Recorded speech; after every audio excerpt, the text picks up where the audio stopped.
yung mga lemongrass po natin mga kabakid. Ayan, ayan. Yung patola po natin bali namamatay na po, so ang gagawin po natin, aalisin na po natin at may kalabasa po tayo na seeds na itatanim po natin.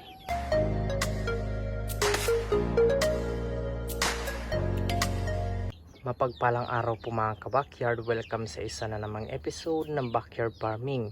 Maliit mong lupa, gawin nating libangan at pagkakitaan. Matagal-tagal po mga kabakyard bago po tayo nakapag-upload dahil marami po tayong ginawa at di ko po kaya ipagsabay yung mag-upload po at saka yung mga ginagawa po natin dito sa bahay. Kagaya po niyan, no? Yan po yung salamin, tayo po yung nag-ayos, nag-plaster po dito sa bahay po natin. Ngayon lang po tayo nakapag-upload. So ipapakita ko po sa inyo yung grapes po natin dito na malago na po mga kabakyard. Kunti na lang po ang ating aantayin para makapag-produce na po siya ng bunga. Ayan po. Malaki po yung dahon niya. Makikita po natin na malago po siya. Yan.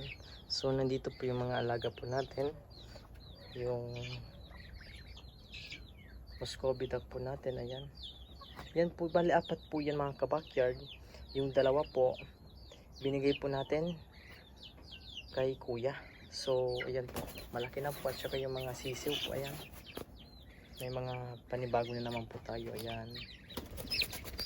So dito yung Muscovy duck po natin, naglilimlim na naman po mga kabakyard. Ayan, matagal po na di po tayo nakapag-upload, di po tayo nakapag-update, nakapag-vlog po. Ayan, yung alaga po natin. Ayan, may mga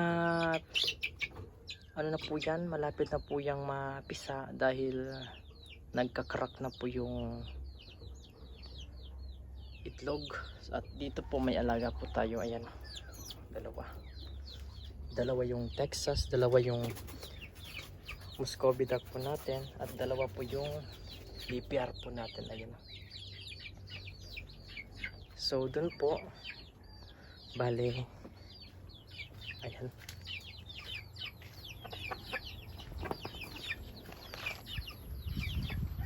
yung mga lemongrass po natin mga kabakid. Ayan, ayan.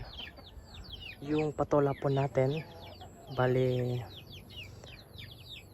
namamatay na po, so ang gagawin po natin, aalisin na po natin at may kalabasa po tayo na seeds na itatanim po natin. Samahan nyo po ako mga kabakyard na alisin po natin yung patola.